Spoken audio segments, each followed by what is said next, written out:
Continuando os estudos, do livro Mensageiros, dos resumos dos capítulos, nós vamos fazer o resumo dos capítulos 20 ao 29. Só para nos situarmos, a gente parou no capítulo 19, a Maria Helena fez sobre o sopro, sobre as técnicas de sopro, e agora nós vamos continuar no capítulo 20, que é defesas contra o mal. Nesse capítulo, André Luiz, ele nos lembra, de como era a estrutura daquele, vamos dizer assim, do castelo ali onde eles estavam, que tinham fortes, que tinham armas, que tinha cisterna, que tinha proteção, paredes, enfim, tudo voltado para a segurança, e tinha a bandeira da paz tremulada lá em cima, dos detalhes que ele coloca aqui, E aí ele fica com espanto, com assombro de ter todo aquele aparato, mesmo no plano desencarnado, todo aquele sistema, vamos dizer assim, de segurança. E aí o Alfredo fala para ele que enquanto não imperar a lei universal do amor, é indispensável que se persevere o reinado da justiça. Ele fala assim que o posto de socorro ali onde eles estão está colocado aqui como ovelha no meio dos lobos, E embora não caiba efetuar os extermínios das feras, não precisa ir lá matar o lobo, mas se o lobo vier para atacar as ovelhas, tem que se defender. Quer dizer, é isso daqui que ele fala. As organizações dos nossos irmãos que ainda estão consagrados ao mal são vastíssimas e não admitam a hipótese que todos eles são ignorantes, aqueles espíritos que são maus, que ainda perseveram no mal, são ignorantes e inconscientes. A maioria se constitui de perversos e criminosos. São entidades verdadeiramente diabólicas. Não tenhamos qualquer dúvida disso. Por isso que precisa toda essa segurança de todo esse aparato. E aí, mas Vicente fala assim, mas é muito estranho isso. Não é lógico uma coisa dessa. Por exemplo, os espíritos, as pessoas, elas não conseguem compreender que o bem é melhor do que o mal. Para que viver esses espíritos tão renitentes no mal, com ódio e tudo mais, Aí o Alfredo fala para ele que que na Terra o homem é simples usufrutuário dos divinos bens. Não ignoram que os antepassados foram chamados à verdade, a contas pela morte, Todos somos cristãos, a maioria do país, É cristão, 90% da população é cristã, mas fica só no momento da religião ali. Não é no dia a dia, não coloca em prática aquilo ali, É só falar assim, tem que criar a pena de morte, tem que bater, tem que não sei o quê. Todo mundo vai a favor, mesmo sendo cristão. Então, o ensino vem. Só que as pessoas aqui na Terra já não colocam em prática essas coisas, E aí o que acontece? Querem dominar, antes de se dominarem, exigir antes de dar, entrar em perene conflito com o espírito divino da lei.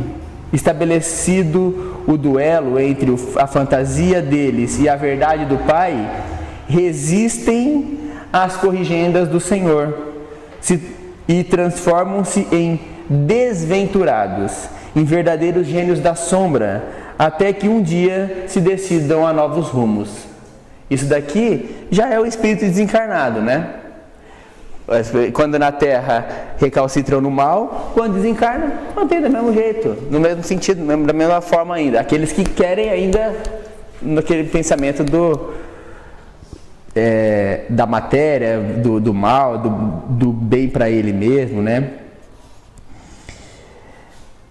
Aí André Luiz fala assim, tudo bem na Terra, Tudo bem na Terra o cara ser assim, porque ele não conhece. Mas depois de desencarnado, ele não vai conseguir abrir a cabeça que ele precisa se melhorar? Aí o Alfredo responde: entre as entidades perversas e ignorantes, há cooperativas para o mal, sistemas econômicos de natureza feudalista, né?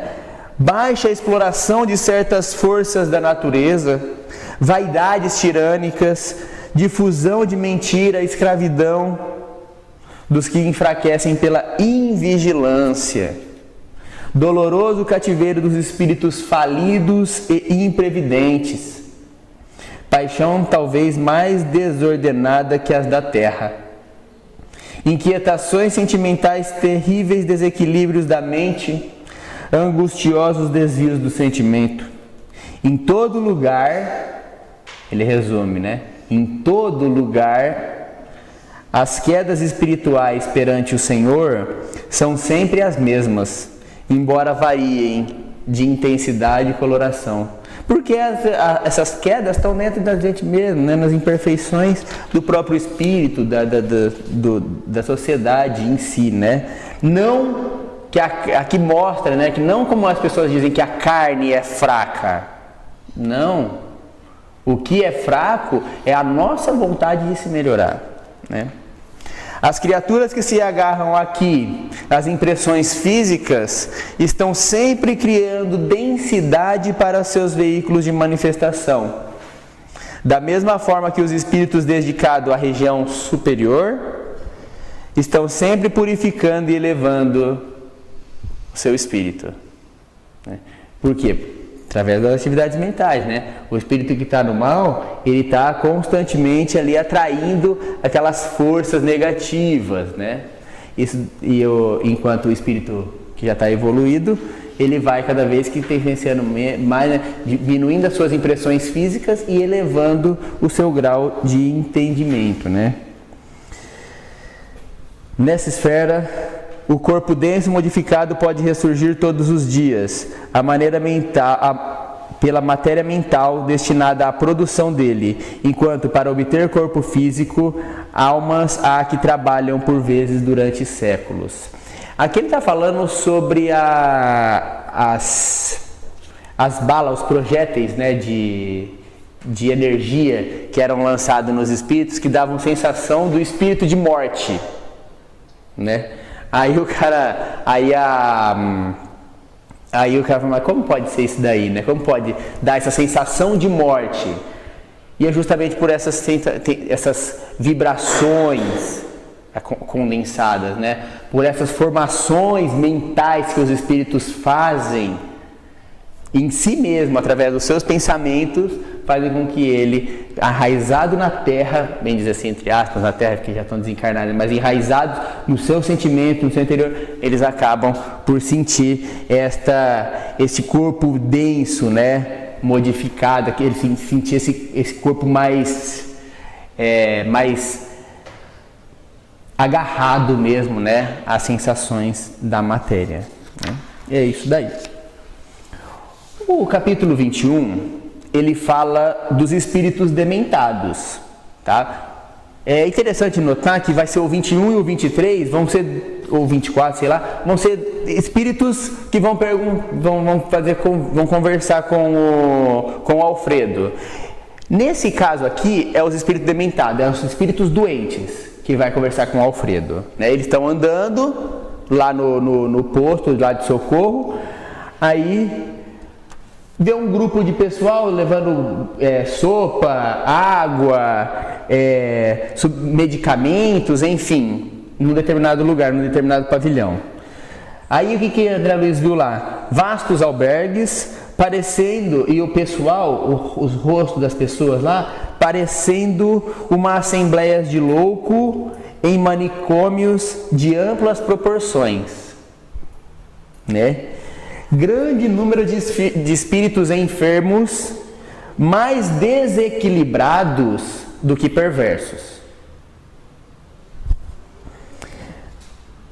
Já se locomoviam e muitos deles já conversavam nesse lugar. Aí vem as pessoas, esses espíritos, Alfredo está passando, né? Alfredo, que é o chefe do posto de socorro, ele vai passando, as pessoas vão chegando para ele, né? Aí a senhorinha fala assim: ai, Alfredo, e o resultado da minha petição? Como que tá? A terra, os escravos que eu pedi, né? Tá tudo certo? Eu preciso lá resolver esses problemas, né? Tudo questão de ordem da terra, né? E sem saber que eles já estavam todo mundo desencarnado. Quando volto para casa, né? Creio que o senhor saiba a necessidade de eu voltar e tudo mais, né? E aí sempre Alfredo falando, tentando mostrar, né, pro pessoal que eles já estão desencarnados de forma sutil, né? Por que se preocupar tanto assim com terras e escravos, né? Primeiramente a sua saúde, Malaquias. Não esqueça a sua saúde. Aí o outro cavaleiro vai lá, né? Olha que interessante isso daqui, ó. O cara demonstrando nobre aprumo, ou seja, bem vestido, né? Elegante, chega para Alfredo e fala assim, ó: e a solução do meu processo, Alfredo? Sinto-me prejudicado pelos parentes de má fé. A minha parte na herança dos meus avós é cobiçada pelos primos, né? Aí o que ele fala? O Alfredo fala para ele: o imperador certamente levará em conta a sua solicitação. O imperador, isso, na época, ele desencarnou no Império. Esse livro foi escrito em 1944. Vamos pegar aí, ó, que fazia 10 anos que tinha ocorrido isso daqui quando o André Luiz fez, tá? Vamos pegar assim. Então, 1935. O Império, acabou o Império aqui no Brasil em 1889. Então, 45 anos, no mínimo, o cara estava desencarnado. No mínimo. E ainda no sentimento da herança, né? Preocupado com a herança. Aí o Alfredo fala a mesma coisa, né? Vai falar, cuidado, né? Aí Alfredo fala as coisas pro senhor ali, né? E aí o que ele fala? Depois de Alfredo ter passado todas as informações, tentado abrir a mente dele, ele fala assim, que o Alfredo fala mais ou menos no sentido do seguinte, né? Ninguém escapa da justiça de Deus, né? A justiça divina vai para todo mundo e tal, né? Se alguém está querendo prejudicar, a pessoa vai sofrer. Aí o que ele fala? É verdade, os tratantes morrerão.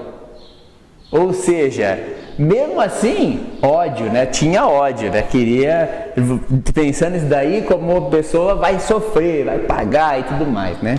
Então, senhor Alfredo, peço que não retenha aqui, o meu marido é o meu próprio adversário, né? Já outro caso, né?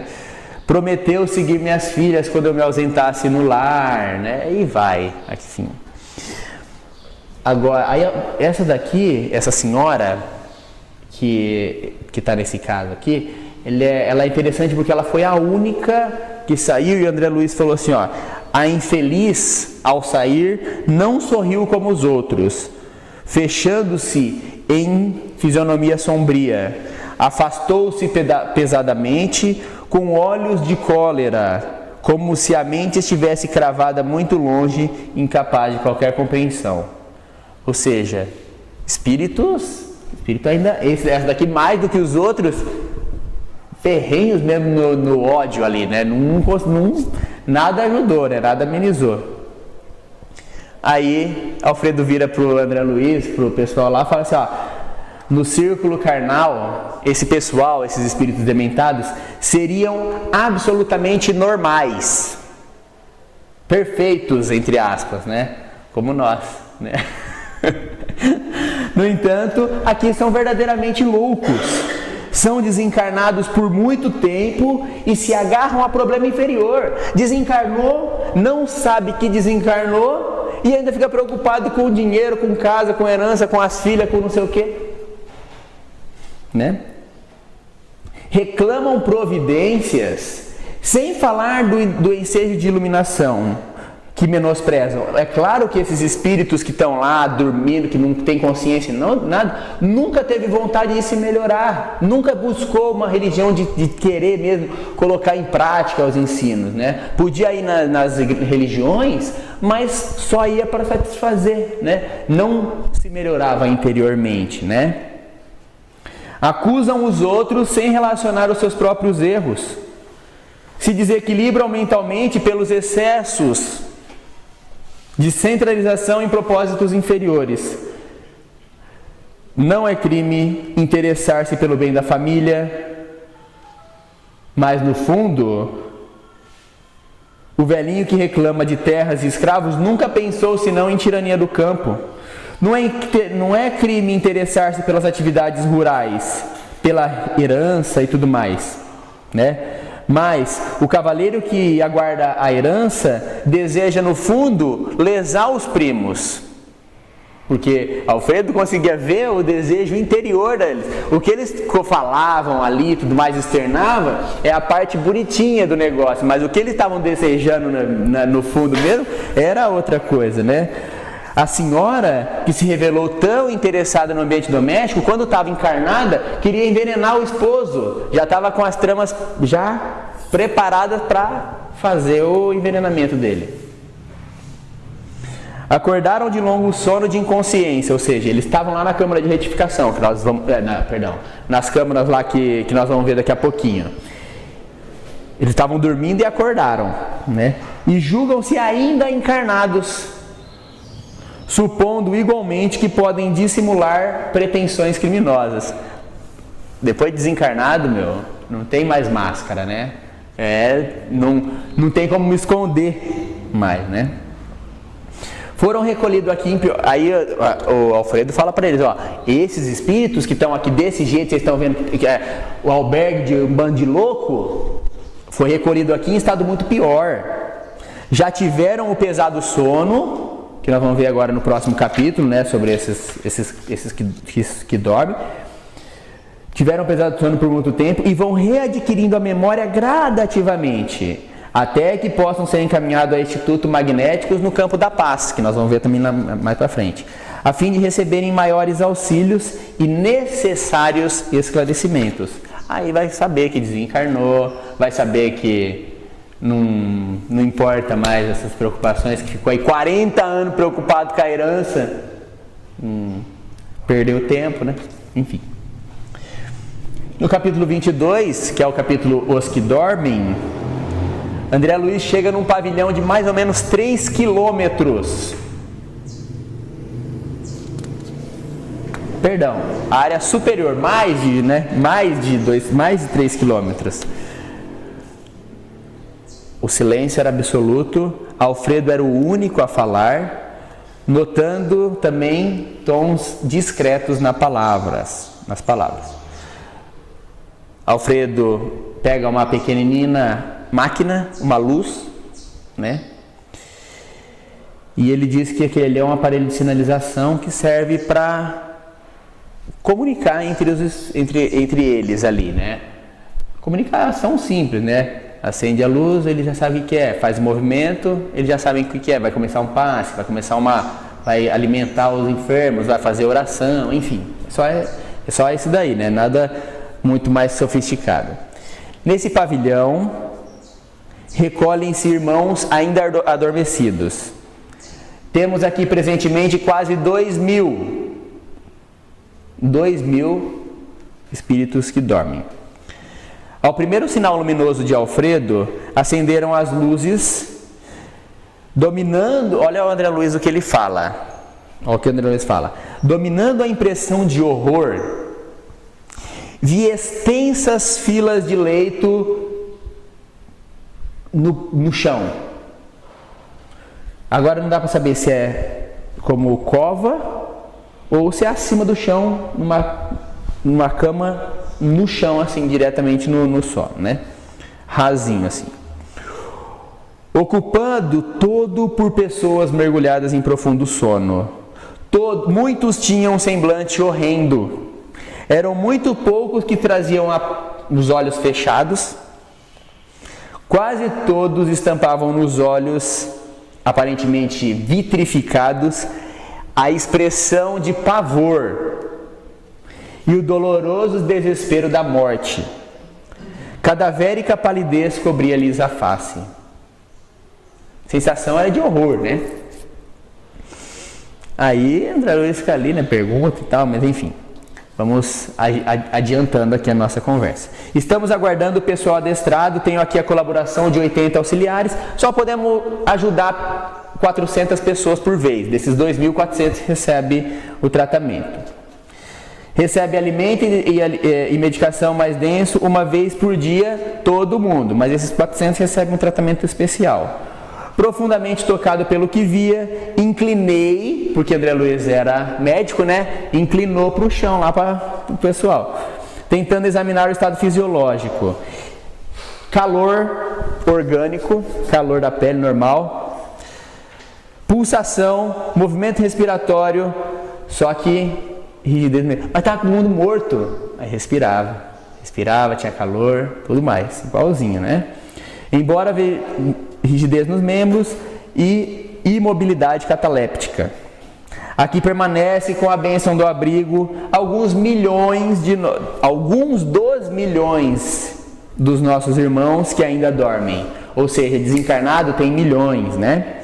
São criaturas, para que se a gente não quiser ficar nessa situação, tá aqui, criaturas que nunca se entregaram ao bem, ao bem ativo e renovador em torno de si, e mormente acreditavam convictamente que a morte seria o nada, o fim do tudo, o sono eterno.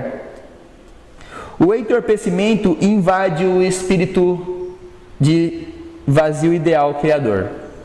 Os que nos círculos carnais, homem e mulher, creem que na vida eterna, ainda que não fundamentalmente cristão, mas que acreditam que existe uma vida após a morte e tudo mais, já estão desenvolvendo uma faculdade de movimentação espiritual e pode vir para o plano espiritual um pouquinho melhor, né? Pode até ser um louquinho, mas um louco menos, que dá menos trabalho, né? Não dormindo. No entanto, as criaturas que perseveram na negação deliberada e absoluta, filiado apenas a cultos externos de atividades religiosas, que nada vem além da carne, nem desejam qualquer conhecimento espiritual, são verdadeiramente felizes. Temos a certeza de que muitos que negaram o contato da fé por indiferença criminosa aos desígnios do Pai, dormem, porque estão magnetizadas pelas próprias concepções negativistas.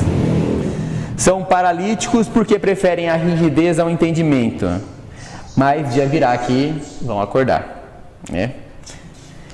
Eis porque considero muito mais eles sofredores do que maus. Primeiramente demoram no sono que acreditavam, mais tarde acordam. Porém, a maioria não pode fugir da enfermidade, da perturbação, como acontece aos irmãos que vimos agora há pouco, do albergue lá, né?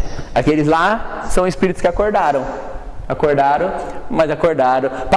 Passa 50 anos dormindo e mais 50 anos doente, como um louco. Por quê? Porque não quis viver uma vida espiritualizada, não quis viver uma vida voltada para o bem. Essa é a questão. Não quis se esforçar para ser melhor. Com exceção de algumas senhoras que permaneciam junto à esmalha, todos os servidores permaneciam em pé. A luz que pegava os leitos e até perder de vista, iluminava todos eles, mas observei que nenhum albergado reagia à luz que clareou, que acendeu lá, né? Ninguém se mexia. Todo mundo estava literalmente morto, né? Não estavam apenas desencarnados, mas estavam mortos, né? Porque estavam paralíticos lá, né? Continuavam prostrados. Vi os servidores distribuírem pequenas porções de alimento e tudo mais, né? Aí olha que interessante. Em seguida fornecer água fluidificada aos infelizes, com exceção, porém, de muitos que pareciam preparados a receber tão somente caldo e remédio. Alguns caldo e remédio, outros água fluida, outros, e 2/3 dos 400 receberam passes. Alguns pouco receberam um sopro curador, que é do capítulo 19 lá, que a gente não pegou aqui ainda. Não pegou aqui, tá lá na lição da Maria Helena. Então, e do Tarcísio no capítulo 19 mesmo do livro. Cada um na vida, meu caro André, tem a necessidade que lhe é peculiar. Aqui compreendemos o imperativo dessa natureza. Então, cada um recebe o que está pronto para receber, né? Aí Aniceto vira para André e fala assim, ó, André e Vicente, vamos acentuar nossas experiências. Aí vai na frente de um dos espíritos, aí Aniceto fala assim, ó, todos os que dormem permanecem em mau sono aqui dentro. Se detenha, quem dorme em desequilíbrio entrega-se a pesadelos. Você vai ficar de cara a cara com um deles e vai concentrar suas habilidades de visão, mas as suas visões sem olhar a parte física do negócio. Olha pela sua visão espiritual. Não sei se vocês se lembram, o André Luiz, antes de sair, ele recebeu um passe, lá no nosso lar, ele recebeu um passe para aclarar a visão dele, né? O potencial dele. Aí ele vai usar isso daí. Deixa todas as informações do plano exterior e observa o que está em seu alcance acima disso daí, né? Procurei esquecer os quadros externos, focalizando, no caso dele lá, a máscara feminina com todos os recursos mentais à medida que se preocupava com interesses diferentes, observava a sombra cinzento escuro que se lia condensando em torno da fronte. Enfim, foi lá, né? Ele começou a divisar o que estava acontecendo. Enfim, aí ele começou a ver a história dessa mulher. Não vamos entrar na história, até porque o tempo não nos permite, mas ela cometeu as peripécias da vida, matou o amante lá e tudo mais, porque não conseguia ficar com ele, resolveu matar ele, aí virou joguete de espíritos malignos e virou aquilo ali. Ele estava ali naquele momento por ter feito a vida, vamos dizer assim, de ponta cabeça, né? Graças à bondade divina, não experimentei pela mulher infeliz senão a mais viva compaixão. André Luiz falando. Ao primeiro impulso de revolta pelo crime, recordei as lições lá do nosso lar. Por isso que é importante a gente estudar, por isso que é importante a gente estar numa religião, por isso que é importante a gente ler, por isso que é importante a gente estar sempre cobrando. André Luiz, a hora que ele foi pensar um julgamento pela mulher do crime que ela cometeu, o que ele fez? Ele lembrou das lições que ele tinha pego. Se Ana estivesse no mundo ao meu lado, Ana é a mulher, na família de sangue, não desejaria auxiliá-la? Por que haveria de acusá-la, se não conhecia o passado? Ter-lhe dado a educação de infância, como que foi o lar dela, né? Ignorava como ajudá-la, mas recordei que Ana era minha irmã e tudo mais. Aí André Luiz fala, aí Aniceto fala assim para ele, André, venha. Vocês têm sabido aproveitar alguma coisa. Alguma coisa, ele não falou que aproveitou bem. Ele falou, ó, vocês têm sabido aproveitar alguma coisa desse estudo que vocês fizeram. Estou satisfeito. Seus pensamentos de fraternidade e paz muito ajudaram essa irmã infeliz. Guarde a certeza disso e continue buscando a compreensão para socorrer e ajudar com êxito.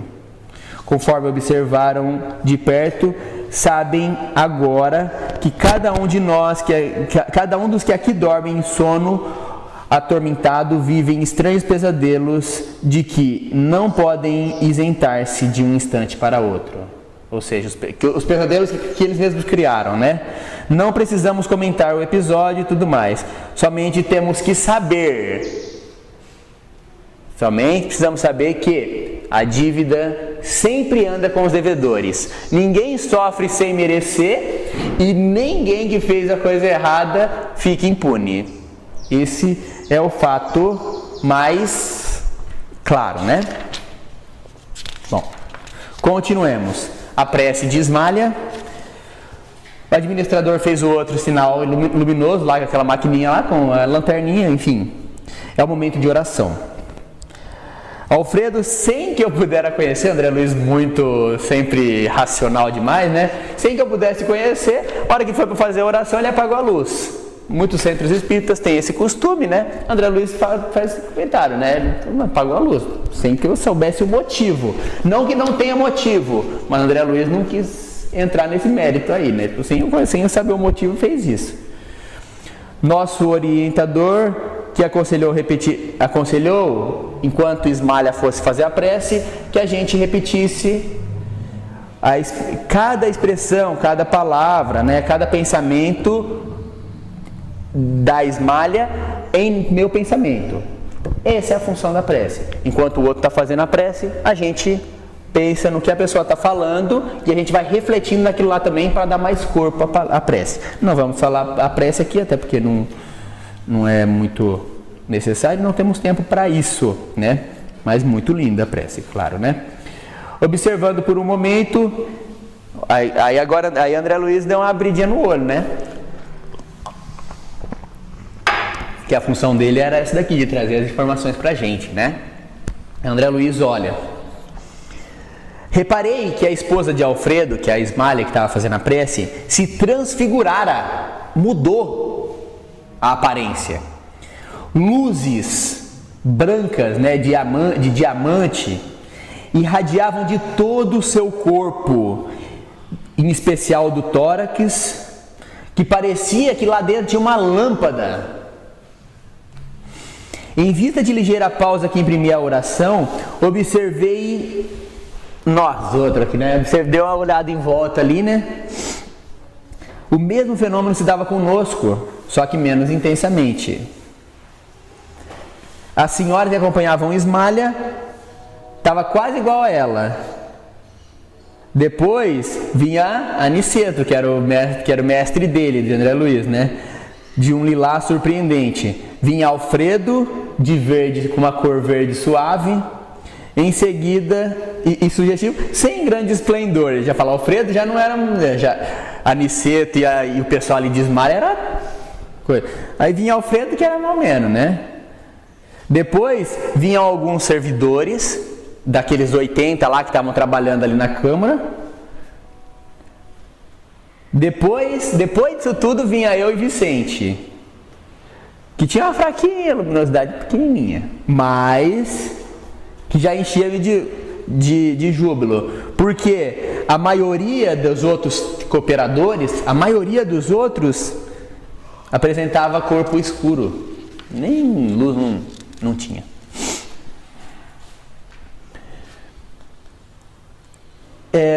Pegando um pedacinho da prece de Ismalha, que é interessante a gente comentar, ela fala assim que, pedindo, né, que quase todos se desviaram da senda reta pela sugestão da ignorância, não é pela maldade, muitos se afastaram do bem porque não sabia do bem, né, pedindo a intercessão de Deus para esses espíritos, porque eles falharam por falta de conhecimento.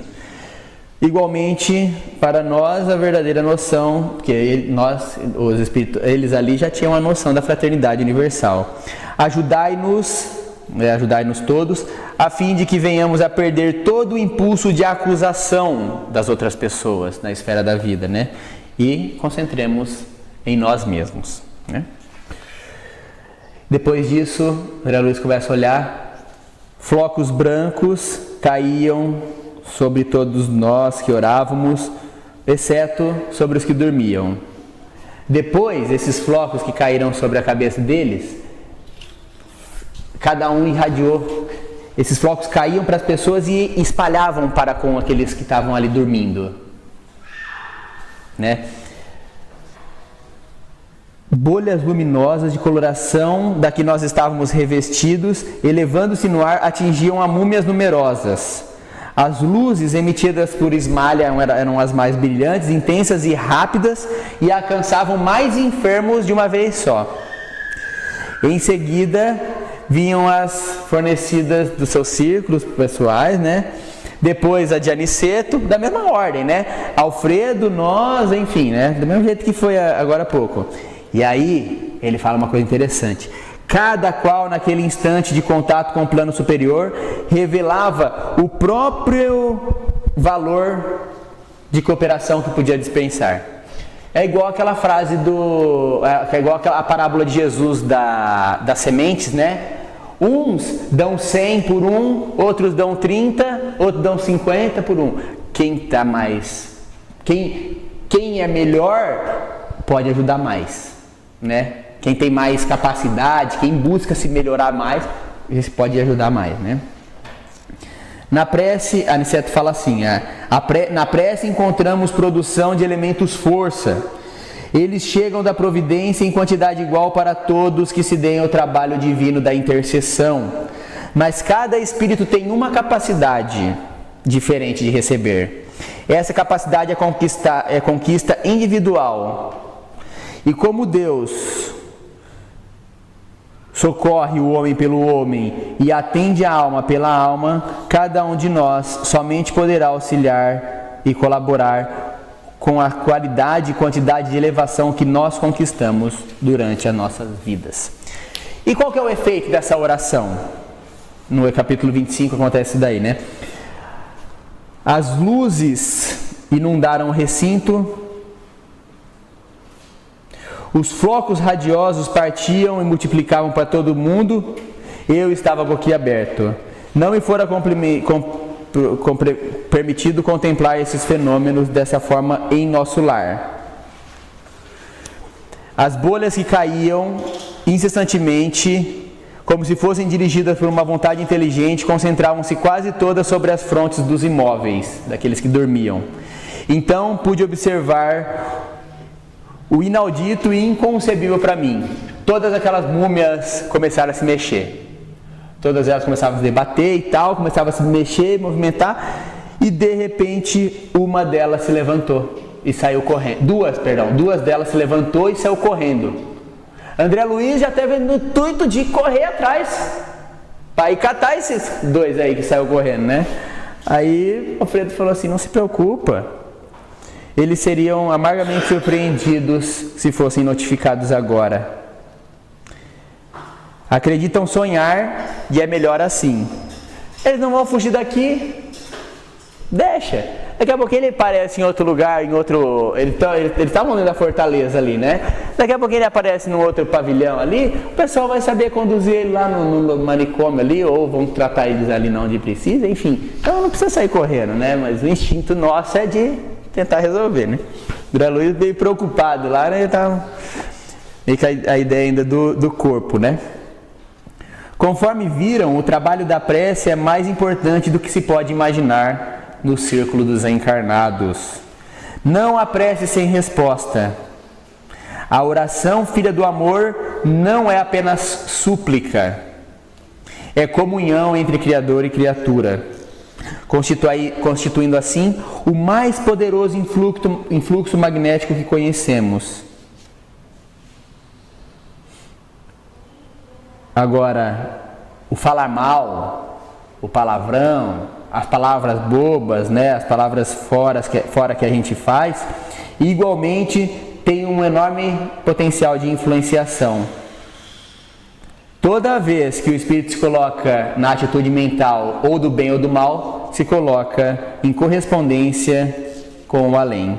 Se a oração traduz a atividade do bem ativo, venha de onde vier, buscando a bênção da vida superior, cumprindo-nos advertir que os maus pensamentos, que os maus sentimentos também entrelaçam mentalmente uns com os outros.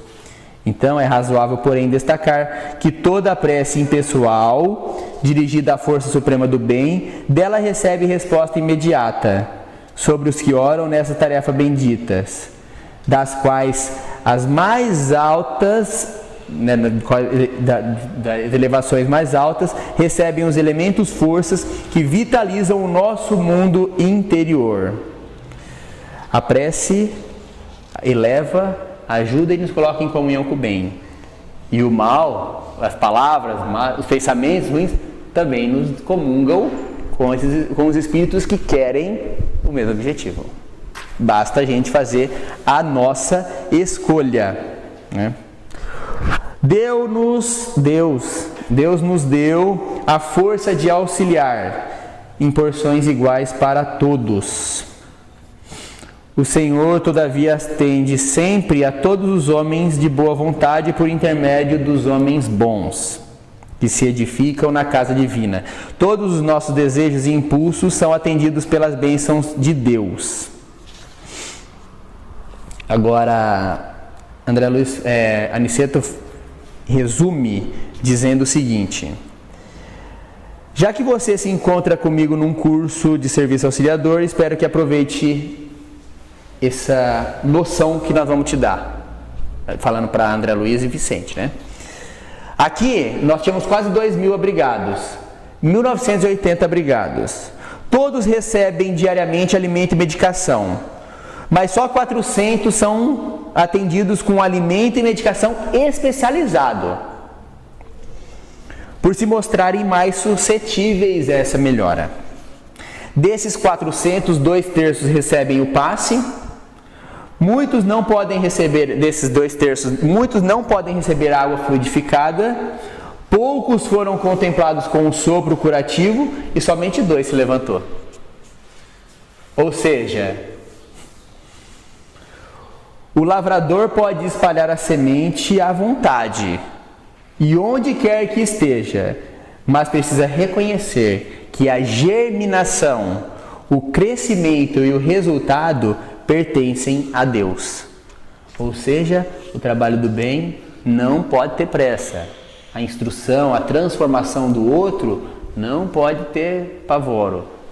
É gradativo a mudança, né? Capítulo 26, ouvindo os servidores, ali, olha que nem eu falei, ó, você viu?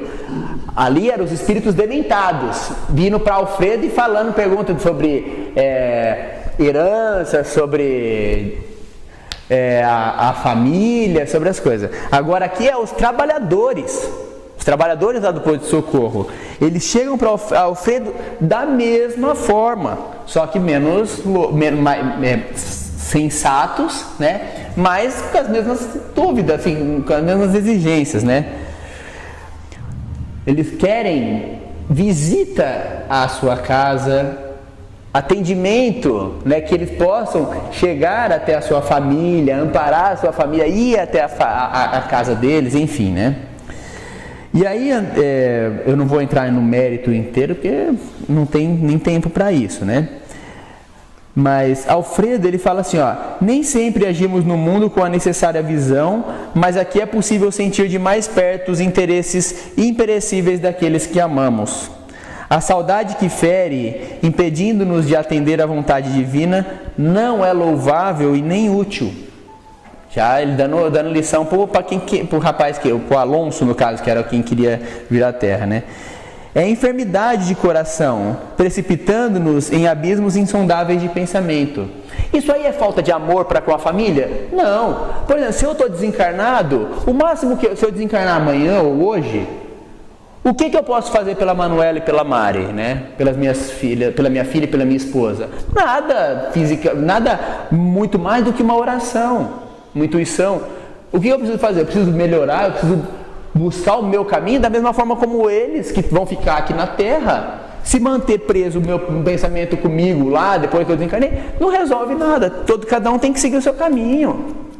Cada um tem que correr, né? Cada um tem que buscar a sua vida, para que eu, por exemplo, desencarnado, nesse caso aí desse exemplo, né? Eu desencarnado, eu consigo atendê-los por intercessões de mérito do meu bônus hora, e eles, na compreensão, continuam vivendo, porque parar de viver, como alguns fazem depois que o outro desencarna, não resolve. Não resolve, porque é tempo perdido, né? Aí o outro lá também pergunta, né, da família e tal. O Alfredo fala que não pode ver e tal, não pode se, porque não estava pronto ainda e tal, né? Alfredo, imperturbável, não respondeu negativamente. Eu achei interessante isso daí, né? Ele não falou já direto para que não porque não está pronto, tal. Ele sempre dá aquela floreada, mostra esses daqui como eles eram já cooperadores, ele já tinha um pouquinho de entendimento, né? Então ele fala de uma forma mais sutil, fala que não, mas de uma forma mais sutil.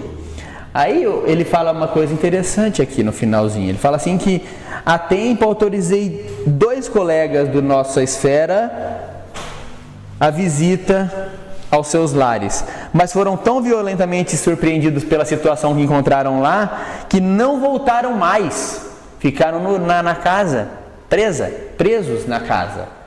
Então ele falou, isso aí não serve, não está pronto. André Luiz, quanto tempo que ele demorou para chegar? E olha que André Luiz é diferenciado, hein?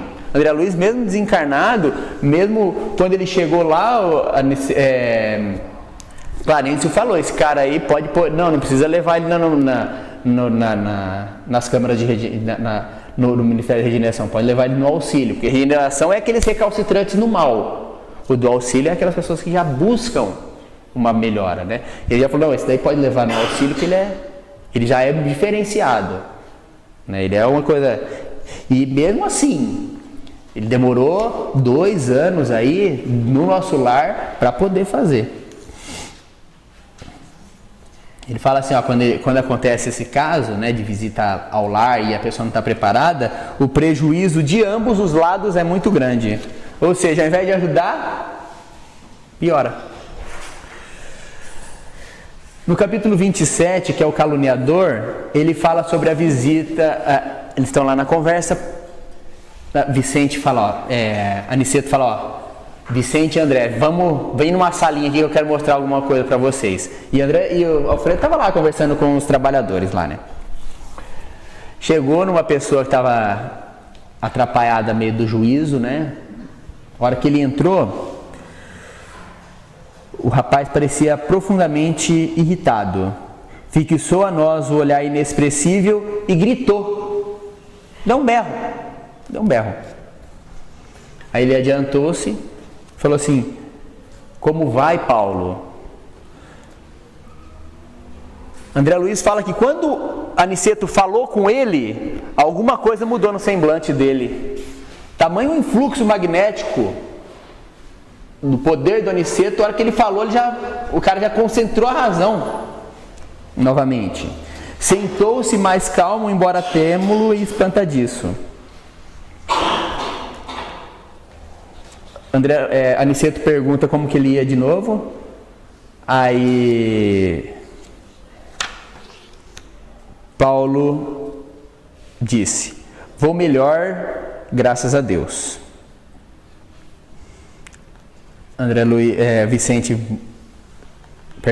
Aniceto vira para o Vicente e André fala assim para ele, vê a diferença dos que dormem, dos que estão loucos e dos que sofrem? Em nosso lar não tem os que dormem, mas tem os loucos que sofrem, né? Um está desequilibrado. Vou pegar para não perder o fundamental do negócio aqui, ó. Os que se encontram desequilibrados no serviço da regeneração, lá no nosso lar, que é aqueles recalcitrantes no mal que não querem a melhora, vamos dizer assim, sentem angústias cruéis. É necessário reconheçamos que os que gemem e sofrem, de alguma parte, pelo menos já está em melhor situação. Toda lágrima sincera é bendito sintoma de renovação. Os escarnecedores, ironistas, os perturbados que não registram a dor, senão como dignos de piedade, por permanecerem embotados em estranhas rigidez de entendimento, esses, vamos dizer assim, estão no corgo, né? Paulo é um doente a caminho de melhora positiva. Ainda não possui consciência exata da situação, mas já chora. Já padece com as recordações do passado tristes. Os doentes conduzidos pelos samaritanos a nosso lar, né? Lá no que nós vimos no livro passado, em serviço diário, trazem grandes sofredores. Os que não acusam padecimento atrozes revelam um estranho pavor das sombras. A única entidade que ali observara com absoluta inconsistência da própria miséria fora aquele vampiro. Que aí aquele vampiro que chegou ao nosso lar, as portas gritando, pedindo para entrar e tal, que o segurança lá do nosso lar não deixaram ele entrar, né? E era o único recalcitrante no mal que estava ali próximo, mas o resto ali no nosso lar era pessoas diferente desses daqui que ele estava vendo, né? No caso do Paulo. Do Paulo não, dos outros ali, né? Dos dementados e tal, né?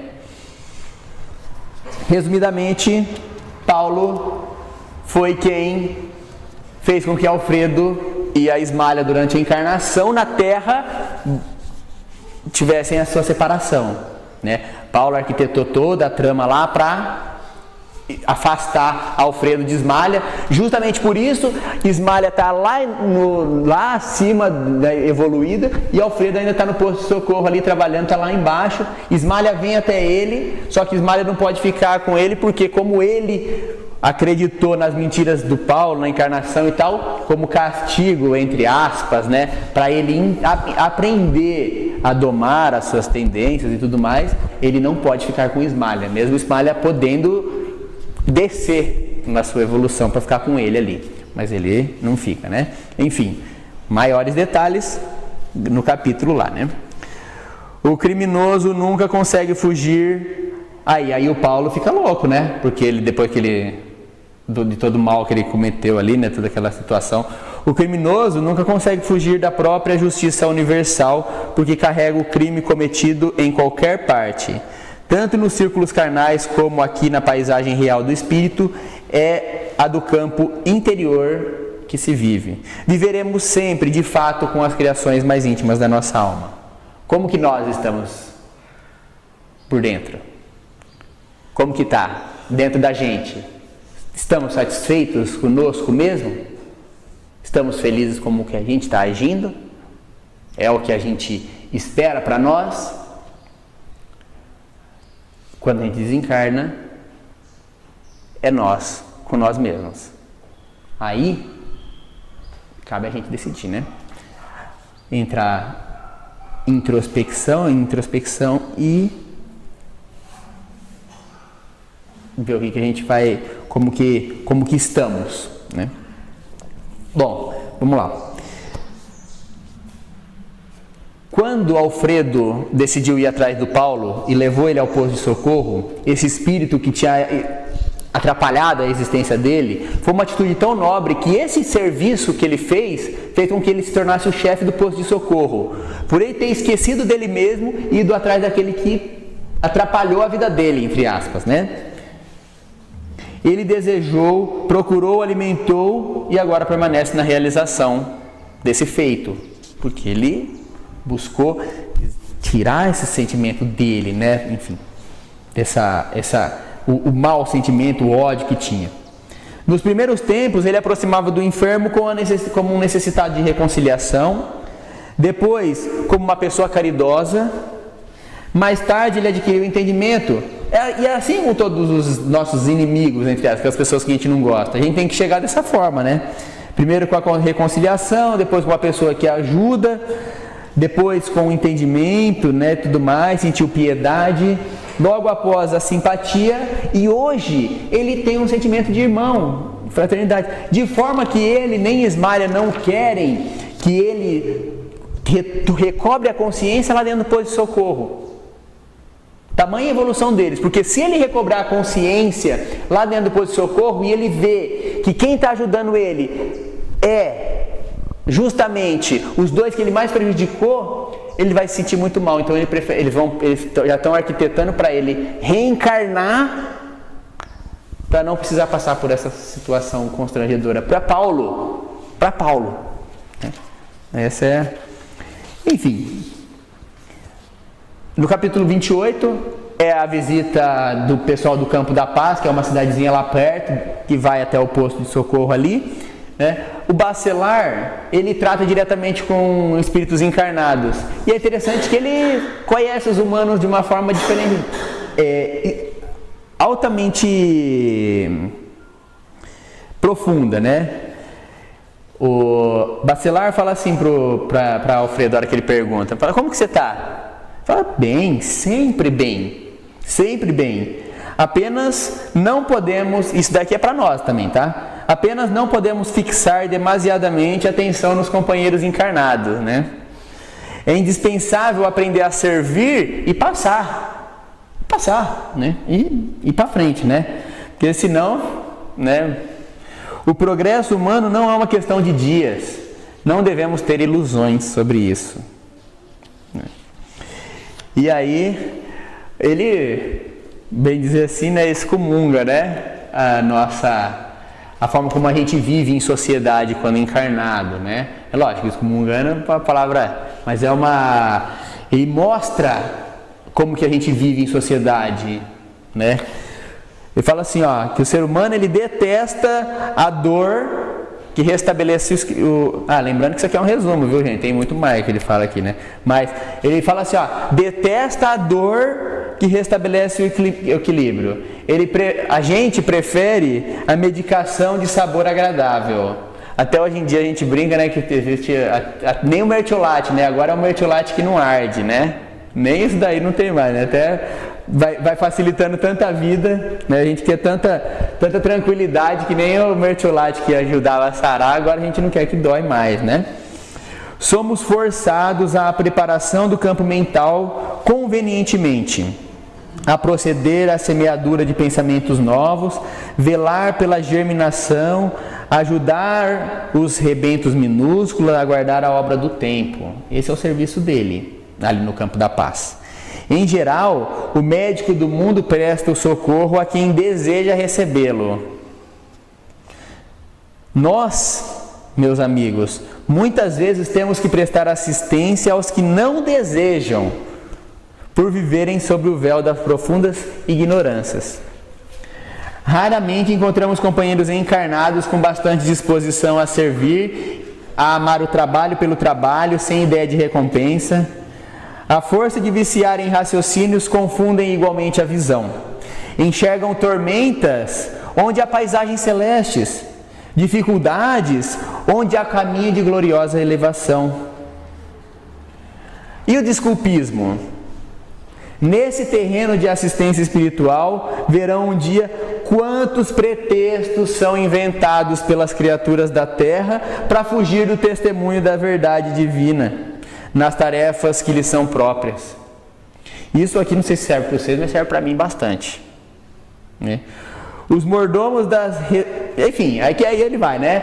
Quem tem dinheiro reclama porque tem dinheiro e não dá para... Tem muita coisa de dinheiro, tem que cuidar do dinheiro e não pode cuidar da vida espiritual. Quem não tem dinheiro é porque não tem dinheiro e precisa... E precisa do dinheiro para depois ele cuidar da vida espiritual. Quem tem saúde é porque precisa resolver outras coisas, de outros assuntos. Quem não tem saúde reclama que fala que não tem saúde, por isso que não pode fazer nada no campo espiritual, né? Quem tem instrução, quem não tem instrução, enfim. Os casados falam que tem a família e não pode. Os solteiros falam que precisam da família. Enfim, então, esse desculpismo faz com que todos permaneçam, né? A maioria permaneça na inação, né? E não faz nada por se melhorar. Aí ele resume no finalzinho: raros companheiros encarnados conseguem viver sem a contradição. E o capítulo 29, que para a gente encerrar, até porque já foi o horário, né? Mas André Luiz e Vicente vão conversar com as duas filhas ali de Bacelar, né? Que vieram lá do Campo da Paz. E André Luiz já percebe que essas duas irmãs, ambas demonstravam um magnífico desenvolvimento mental, robusta inteligência e notável capacidade de expressão. E aí elas falam assim, para a gente entrar direto no assunto, sobre a diferença que é o Campo da Paz e nosso lar. Ele fala que ela fala que o nosso lar, os ministérios que tem lá são verdadeiras universidades, que é o que ele está fazendo hoje. Esse curso do livro Os Mensageiros, que é uma semana do capítulo, uma semana de trabalho, é um curso que o ministério lá eu vou ter que verificar novamente, que eu não me lembro, mas que o do Ministério, se não me engano, da Regeneração, está fazendo para eles virem à Terra. É um curso que ele está fazendo, esse de um mês. Então, ele fala que esses ministérios de nosso lar é a verdadeira universidade de preparação espiritual, né? E lá em nosso lar é mais fácil a vida, ela fala, porque os sofredores lá melhoram progressivamente, porque o ambiente de lá é de elevação positiva. Nosso lar vive na bondade dos próprios habitantes, enfim, é uma cidade mais... E lá no Campo da Paz, que está no meio de um umbralzão brabo mesmo, vamos dizer assim, ali o bicho pega. Vocês conhecem lá muitos espíritos, a menina falando, lá você conhece muitos espíritos sofredores lá em nosso lar, mas aqui em Campo da Paz, não. Aqui é espíritos obsessores. Lá pode existir gente que ainda chora, mas aqui em nosso meio tem muita gente revoltada. É muito mais fácil remediar o que geme do que o que está nervoso. Porque o que está nervoso não quer, não come. Você coloca o remédio na boca dele, ele cospe. O que geme engole, porque ele já entendeu que ele está doente, né? Aqui somos compelidos a lutar com irmãos ignorantes e perversos que se sentem absolutamente certos nas suas fantasias perigosas que esposaram. E vemos-nos obrigados a atender doentes que não acreditam que são doentes. Nem todos os espíritos evoluídos estimam o serviço que nós temos no Campo da Paz. Ou seja, não é para todo mundo. Não é para todo mundo. Não é porque o espírito está lá na coisa que ele aceitaria trabalhar no Campo da Paz. Ele não tá, às vezes o espírito está muito mais evoluído, não aceita aquele serviço, não está preparado para fazer aquele serviço que é exigido no Campo da Paz. Que é, vamos dizer assim, de arregaçar as mangas mesmo, né? É a mesma coisa da gente lá na empresa, né? A produção, a pessoa pode ser uma excelente pessoa de escritório, mas a pessoa não serve para a produção. Ela pode ser uma ótima pessoa com número e tal, mas para aquele determinado serviço ela não serve. Ela pode ser inteligente, mas aquilo ali ela não consegue fazer. Ela não é, o perfil dela não é capaz para fazer aquele serviço, né? Nosso serviço é ativo, mas as nossas aquisições são lentas e devemos sempre esperar por cooperadores que se eduquem na própria colônia para aí começar a trabalhar. Não importam pessoal de fora, né? Enfim, conhecendo a utilidade dos que servem em nossa colônia, não passamos nunca sem instrutores abnegados. Essa é a vantagem, né? As orações do alto é sempre voltado para eles. Nunca tem nenhuma petição que eles fazem não é ouvida. Tudo que eles fazem tem, vamos dizer assim, é uma área que demanda extremo cuidado dos espíritos evoluídos. Extremo, porque a todo momento instrutores mais evoluídos estão ali fazendo visita, conversando. Se não é atendida alguma petição, eles falam do porquê, organizam, mas a maioria das petições eles são ouvidos, são feitos e tudo mais. Porque tamanho o trabalho intenso que há ali naquela colônia ali do Campo da Paz, né? Então, é isso aí que é o resumo desses capítulos aí até o capítulo 29. E que Jesus possa nos iluminar, nos abençoar e nos inspirar a todos.